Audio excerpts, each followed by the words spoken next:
చేద్దాం. Thank you very much Sudhakar Sharma గారు. ఈ రోజు ప్రస్తుతం టీపీసీసీ అధికార ప్రతినిధి అయినటువంటి మనకు రామచంద్ర గౌడ్ గారి దగ్గరికి వెళ్దాం. రామచంద్ర గౌడ్ గారు ప్రస్తుతం ఏదైతే ఉన్నదో పొన్నం ప్రభాకర్ మాట్లాడుతూ ఈ తెలంగాణకు సంబంధించింది ఇప్పుడు ఏదైతే ఉన్నదో చింతపండు నవీన్ కుమార్ గారు ఏదైతే మాట్లాడారో దాన్ని తప్పుగా పడుతూనే ఈ రోజు దాడి చేయడాన్ని కూడా ఖండిస్తూ ఈ రోజు ఇప్పుడే ప్రకటన విడుదల చేశారు. ఈ విషయంపై మాకు ఎలాంటి సంబంధం లేదు అనే విధం కూడా అతను ఉపయోగించుకున్నారు. ఈ విషయంపై అదే అధికార ప్రతినిధి మీరేమంటారండి? సార్ నిజానికి చింతపండు నవీన్ తీన్మార్ మల్లన్న అనే మాటలు అనేటివి సరైన పద్ధతిగా ప్రజాస్వామ్యంలో మాట్లాడాల్సింది కాదు, ప్రజలు మాట్లాడాల్సింది కాదు, ఇంకోటి ఎమ్మెల్సీగా హోదాలు ఉండి ఆయన మాట్లాడాల్సిన మాటలు కావు. నిజానికి ఒక మహిళను ఆ రకంగా మాట్లాడడము పద్ధతి కాదు, అదొకటి.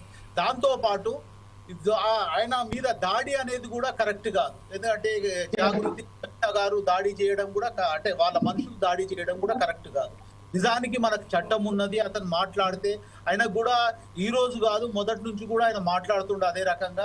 కాంగ్రెస్ పార్టీని కూడా అదే రకంగా విమర్శించిండు, బీజేపీని విమర్శించిండు. మామూలుగా ఆయన వాక్చాతుర్యంలో ఆయన వాకే ఆయనకు హై లెవెల్ గా తీసుకెళ్తుంది మరియు డౌన్ కూడా చేస్తుంది. ఎవరైనా సరే కానీ పద్ధతిగా మాట్లాడాలి. ఎవరైనా మహిళలను కించపరిచే రకంగా మాట్లాడొద్దు. ఇంతకు ముందు కూడా తైతక్కాని మాట్లాడుతుండే, ఈ రోజు కూడా అవి మనం మాట్లాడలేని మాటలు మాట్లాడిండు. అది పద్ధతి కాదు. తెలంగాణ యాస భాషలో మనం మాట్లాడే మంచి పదాలు ఉన్నాయి. ఈ రకంగా మాట్లాడాలే పదాలు కాదు. ఆయన మాట్లాడేది పద్ధతి కాదు. అదే రకంగా జాగృతి కవిత గారు బీసీల గురించి మాట్లాడుతుంది. ఆమె 10 సంవత్సరాలు పార్టీలో ఉండి అధికారంలో ఉన్నప్పుడు మీరు ఏం చేసిర్రు?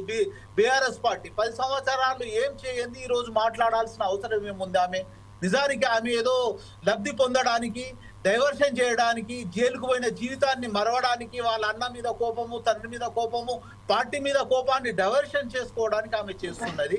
ఈ రోజు కాదు, ఆ రోజు కూడా తెలంగాణను కాంగ్రెస్ పార్టీ ఇచ్చిన తర్వాత మేమే ఇచ్చినట్టు వాళ్ళు గుర్రాల ర్యాలీలు, వంటలు ఏదో ఉత్సాహంగా చూపించుకొని అంటే దాన్ని లబ్ధిని పొంది ఆ రోజు అధికారంలో రావడానికి 2 సార్లు రావడానికి కారణమైంది. ఆ కాంగ్రెస్ పార్టీ ఆ రోజు వినియోగించుకోలేదు.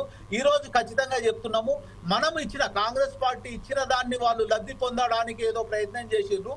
ఇద్దరిని తప్పని ఈ సందర్భంగా తెలియజేస్తూ ఖచ్చితంగా చేస్తున్నాం. మా మిత్రుడు ఒక్క నిమిషం మాట్లాడతారండి దయచేసి. సార్ నమస్కారం sir. Ya please go ahead sir. Pardon sir. Sir మీ ఏం పేరు sir? Sir Bairam Kumar sir, Medak జిల్లా కాంగ్రెస్ పార్టీ కార్యదర్శి సార్. ఓకే చెప్పండి సార్, చెప్పండి బైరం కుమార్ గారు.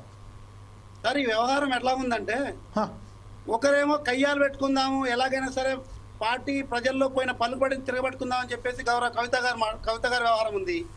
చింతపండు నవీన్ గారు ఎట్లుందంటే, నాకు అసలు ఆదరణ లేదు. ఈ బీసీ ఏదైతే 40% రిజర్వేషన్ ఉందో దాంతోనైనా పబ్లిక్లోకి వెళ్ళి నేను మళ్ళీ పబ్లిక్లో పోయిన మైలేజ్ని మళ్ళీ తెచ్చుకుందాం అని చెప్పేసి వాళ్ళు ఇద్దరు ఆరాటం. దాని వలన ఇద్దరి వలన కూడా బీసీ ప్రజలకు గతంలో చేసిందేం లేదు, ఇప్పుడు జరగబోయేది కూడా ఏం లేదు.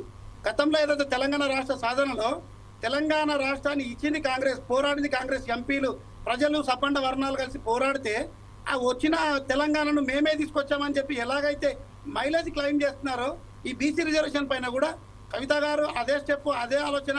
ప్రజల్లో ఎప్పుడైతే బీఆర్ఎస్ పార్టీకి పలుకుబడి తగ్గిపోయి నిరాదరణకు గురైనదో దాన్ని మళ్ళీ కూడగట్టాలనే తాపత్రయంలో కవిత గారు తొందరపడుతున్నారు.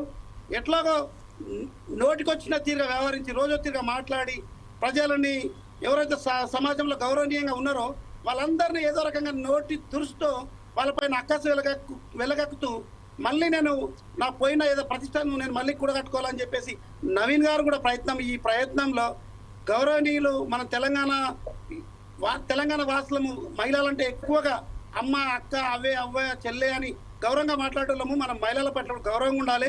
ఏ మహిళను కూడా కించపరిచినట్టు మాట్లాడకూడదు, మాట్లాడితే కూడా అది క్షమించాలని తప్పు. అలాగే దాడి అనేది మన సంస్కృతి కాదు. మనందరం గాంధేయవాదులము. మన పూర్వీకులు స్వాతంత్రం సాధించింది కూడా అహింసా పద్ధతితోనే, నీతి మంచి దాంతోనే మనకు స్వాతంత్రం తెచ్చుకున్నాము. ఆ విధానాన్ని మనం అవలంబించి భావితరాలకు కూడా ఒక మంచి క్రమశిక్షణను, ఒక మంచి విధానాన్ని మనము వాళ్ళకు మార్గం చూపెట్టాలని చెప్పేసి నేను కోరుతా ఉన్నాను. ఇద్దరిని కూడా మాట్లాడడం ఆయన తప్పు, దాడి చేయించడం కూడా జాగృతి కార్యకర్త తప్పు అని చెప్పి ఓకే రైట్. ఇదే విషయంపై బండారు రామ్మోహన్ గారి దగ్గర